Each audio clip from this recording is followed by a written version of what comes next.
up, Tzu Chi volunteers visit those affected by a recent strong quake in Malaysia. We meet young vegetarian Wen Jingteng to see how he inspires his family to follow after him. Welcome to DaAi Headlines. I'm Helen. Now, thank you for joining us. In the early morning hours of June 5th, a 6.0 magnitude earthquake struck Sabah, Malaysia. In the aftermath of the incident, Tzu Chi volunteers visited Rana to care for injured hikers on Mount Kinabalu. Volunteers also visited the local hospital to hand out consolation cash to family members who lost loved ones in the quake.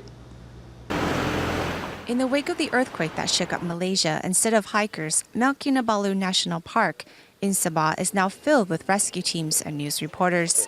The once majestic mountain scenery is also now damaged due to landslides.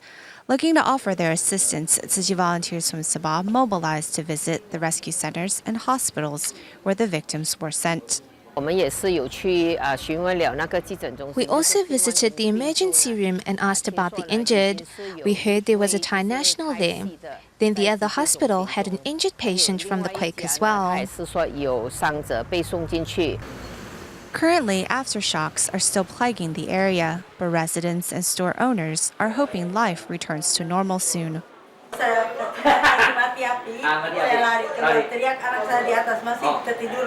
Kamu tahu gempa bumi? Memang terasa gempa bumi. 19 bodies have been recovered and sent to Sabah's QE hospital. Offering emotional support, Tzu Chi volunteers comfort the deceased's family members and also give them consolation cash to ease their financial worries. I'm very thankful to Tzu Chi for providing spiritual support. As the mountain rescue work continues, Tzu Chi volunteers are also on the standby to offer warm hugs and strong support for all in need. Following the earthquakes in Nepal, organizations in and out of the country flocked to disaster zones to provide much-needed physical and emotional support to quake victims. Among the organizations in the Marwadi Youth Foundation, knowing that many survivors living in remote mountainous areas are still in need of help, members of the foundation decided to offer their assistance. 6 o'clock in the morning, a group of Nepali Indians is busy preparing relief items. Today, this group is traveling south from Kathmandu to a village called Nelbis to offer their assistance. This child beside me is holding a tarpaulin that was given by the Marwadi Youth Foundation. Right now, we can see that this place is very crowded. 250 households are here to receive relief supplies because their homes were damaged by the tremors. In the wake of the deadly tremors, the demand for tarpaulins, which cost $16 per piece, has increased significantly. For many locals here, tarps are hard to come by. So for the temporary shelters, we are giving the tarpaulins to the local villagers whose houses have been totally destroyed, so that in the monsoons they don't face any problems. We haven't built temporary shelters, so we can only use tarpaulins for now. Villagers here are in desperate need of help. I like Taiwan people. Please help our country. Rakesh Banzal, secretary of a local organization, says his faith gives him the strength and courage to offer his assistance in remote areas. But we cover all the religions like Nepali, Hindu, Buddhism, whoever are the victims. We want to help them. Although the disasters in Nepal has affected countless lives, it has also united people from different faiths to work together on behalf of the quake survivors. Recently, our reporters documented the living conditions of a grandmother in Nelbis village, Nepal, and witnessed how religious and beliefs and traditions meant that some villagers decided that sheltering and protecting their farm animals was a priority, even though they themselves were left homeless by the recent tremors. Karimaya is used to taking the rough mountain path home, but what is left of the house her husband left her is just a metal shack now. We met the 75-year-old grandmother at the distribution and we followed her home. She will now show us the condition at home. That's the kitchen. Yeah. She cooked food here only. Tarpaulins are an essential item for quake survivors since they're waterproof. However, it's surprising to see that the only building left standing has become a home for sheep. because of these cracks, they have to shift to these temporary houses. They are not ready to move to these houses unless some permanent repair work is done in this. Introducing her family, the grandma said that life is difficult now since there are more than 10 people in her family. We lost 5 sheep to the quake and our house also collapsed.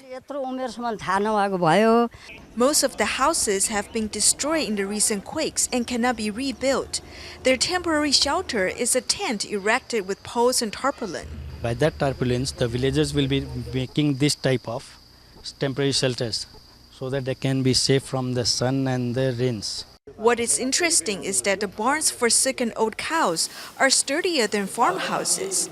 In Hinduism, our motto is to save cows and to give water who are thirsty.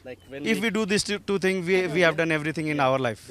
Despite losing their homes in the recent quakes, these villagers made protecting animals a priority because of their religious beliefs. Their faith will also guide them as they work to recover from the devastating quakes. To help Nepal and its citizens move forward following the disasters, the National Planning Commission of Nepal has been tasked with formulating reconstruction and development plans to build a safer and better Nepal, in addition to implementing a system that will enhance disaster preparedness and mitigation going forward. Here's more. Today, our news crew has arrived at the administrative center of Nepal. This is where the central administration departments are based. Since the earthquake, the National Planning Commission has gathered here every day to come up with a post-disaster reconstruction policy. How to start rebuilding and planning for the future is the big question on everyone's mind.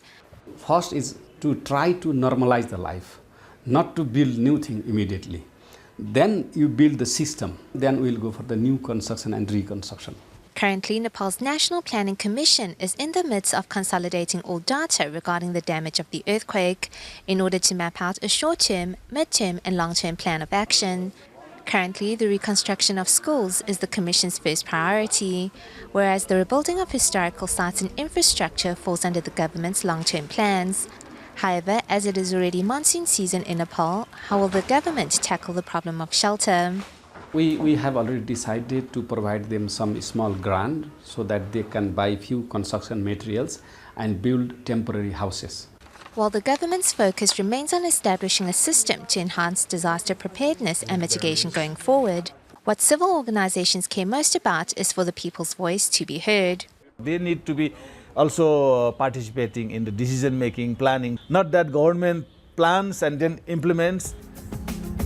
The government also plans to modernize Kathmandu Valley. However, whether or not Nepal's precious cultural heritage can be preserved is a problem that needs to be addressed. Their livelihood, economic, and then culture. There are a lot of social conflicts also are there. So this is the challenge. Build it back better is the motto embraced by the government to rebuild a safer and better Nepal. However, whether a rebuilt Nepal will indeed be better and stronger will be a test of the government's judgment and wisdom.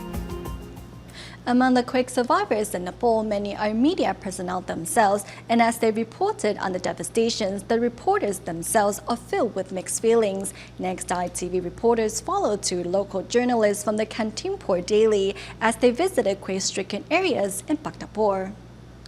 A young photographer walks amongst the ruins in the aftermath of the Nepal earthquake and documents the destruction as well as the rebuilding. A reporter for Kantipur Daily, the young man has a close attachment to Bhaktapur. This is a very sad moment of our life.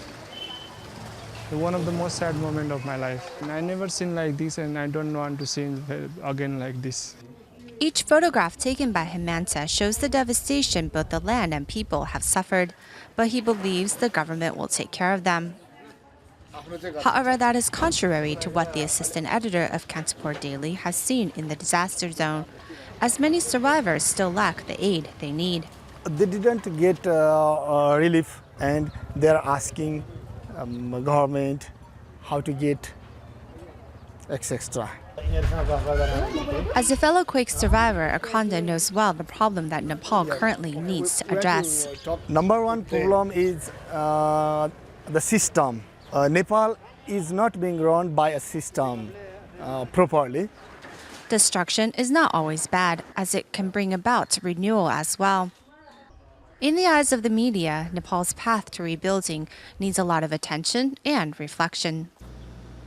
The average workday for Tzu Chi's disaster relief and medical team in Nepal starts at about 5:20 in the morning. Typically, by the time they get back to their hotel, team members are exhausted and will hit the sack immediately. However, farmer Su Fangpei from Taiwan has been staying up late. Let's find out why in our next report. It is 9:30 p.m. here in Nepal. The Tzu Chi disaster relief and medical team here typically wakes up at 5:20 in the morning, but members inside this room are still wide awake. Let's go find out just exactly what are they up to.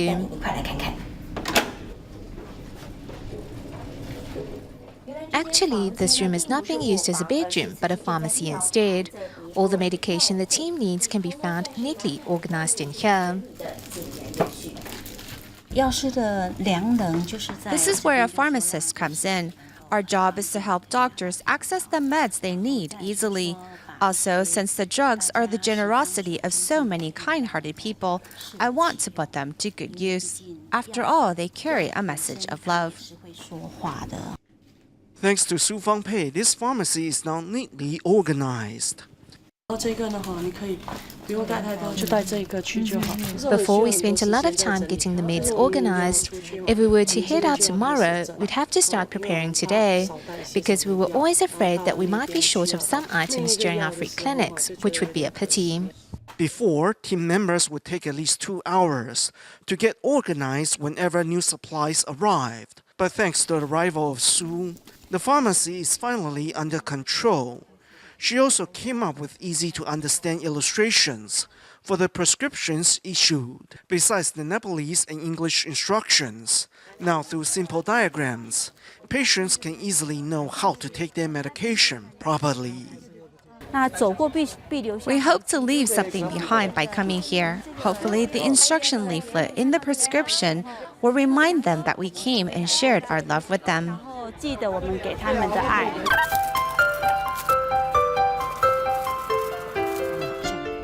Though it is already late at night, and it will be another early start the next morning, the pair continues with the preparation work, all for the sake of their Nepalese family.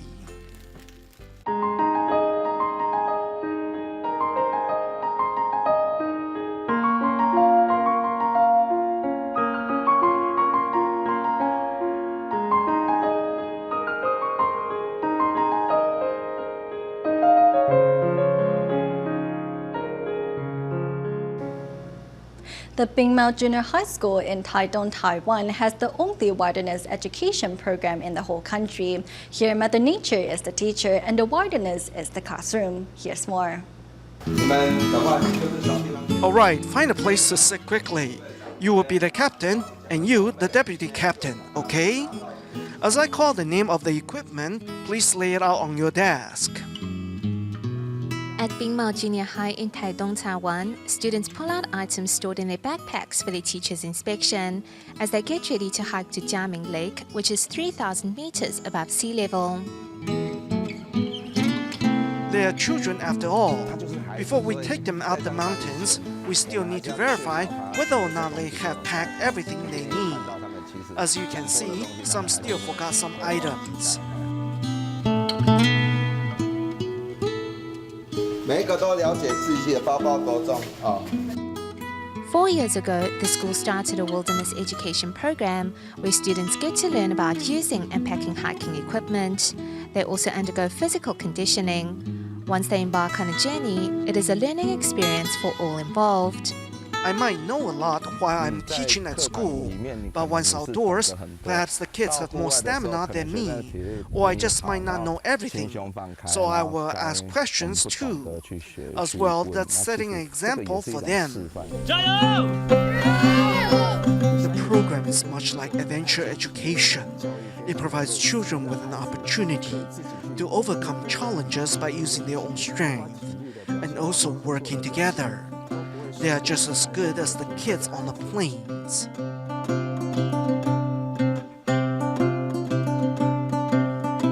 No No matter which mountain they climb, the students always carry about 6 kilograms worth of equipment. Every journey is a test of their stamina, determination, courage, and conviction. 第一次爬的时候会怕吗？会啊，怕会掉下去。还会想要继续挑战吗？还想再爬一次。I hiked the Alangi Trail. It was my first time hiking from Taidong to Pingdong. I saw some dead sea turtles and bizarre rock formations along the way. Hold up, do you know what these markings made on the bamboo mean? Before, when there was no GPS or signs, ribbons were tied to bamboo to mark locations, so people could tell their location from looking at the rivers and studying these markings. Out here, Mother Nature is the teacher. Everything along the way keeps the students curious and fascinated. Once students are out here in the wilderness, I discover that they become more observant. They genuinely want to learn and gain a sense of accomplishment by doing so. Through the Wilderness Education Program, the students learn to get in touch with their surroundings and build their character at the same time. In their quest to reach every summit, they are also learning that life is all about overcoming one challenge after the next. Next, we meet Wen Jingteng from Johor Bahru, Malaysia, to see how his compassion and pure nature inspired his family to go meatless. 那等下动物会痛，找不到妈妈，会哭，所以我要吃素，不要吃肉吗？就到动物啊。 When he was 2, we attended a wedding at a restaurant where they served steamed fish. When he saw the fish, he said it felt like the fish was still alive and swimming. When we were about to eat the fish, he told us not to touch it because it wants to swim. I wondered to myself then, how did he come to be so wise when nobody taught him to think in this way? We always avoid eating meat when we eat together as a family, since he goes to bed really early. The one time the two of us steamed the fish to eat, he rushed downstairs just as we were about to dig into the fish. He then said to us, "How can you eat it? Look at its eyes. Don't you feel sorry for it?" 1、2、3、4、5，爸爸，杀动物哈？爸爸没有杀动物啊。有，他一个打叉。妈妈2个打叉。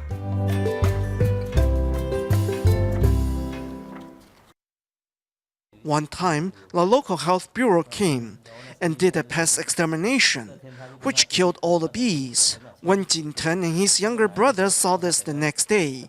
They were so upset. They put the bees in these little boxes and said they were going to bury them and chant Amitabha for them.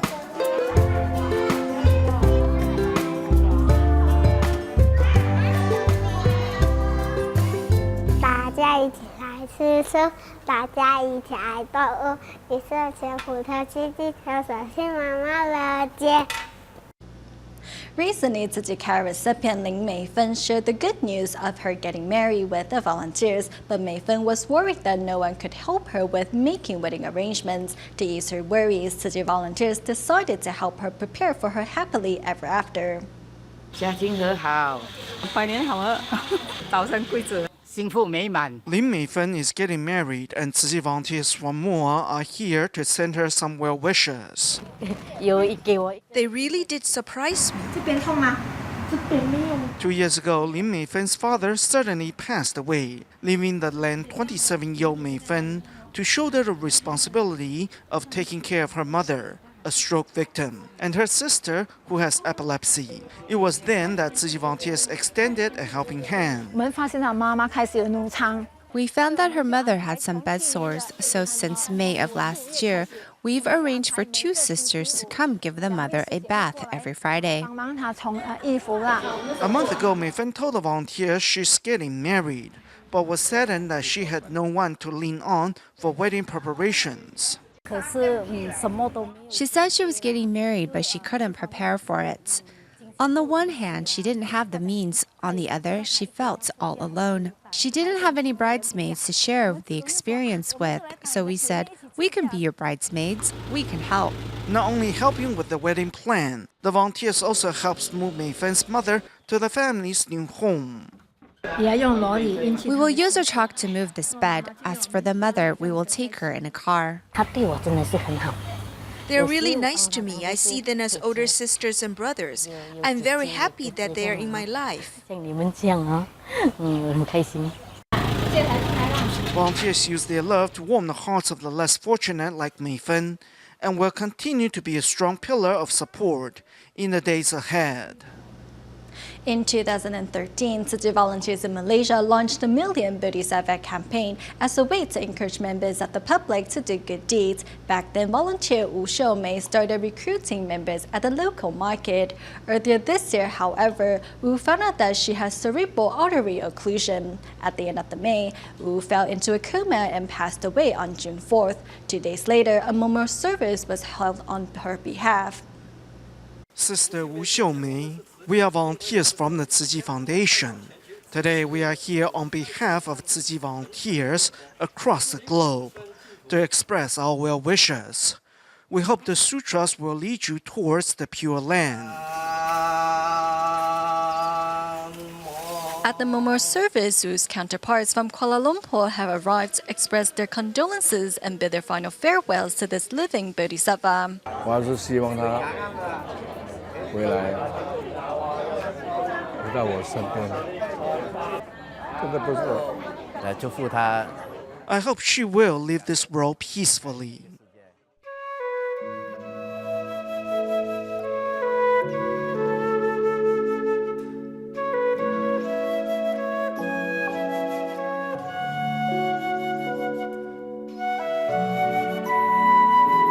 Before her passing, Wu Xiumei, who became a certified Tzu Chi volunteer last year, devoted herself wholeheartedly to introducing Tzu Chi to members of the public at the local market. These people are my Tzu Chi members, including the store owner. Those people over there are also my members. 除了在巴萨募这个 Besides recruiting members at a local market, Sister Xiumei also shared with me how she inspired customers at her hair salon to become Tzu Chi members. Earlier this year, Wu Xiumei discovered that she has cerebral arterial occlusion. However, her illness did not stop her from recruiting more Tzu Chi members. Although my wife was extremely sick, she remained determined on the Tzu Chi path. She never gave up because it was something that she wanted to do.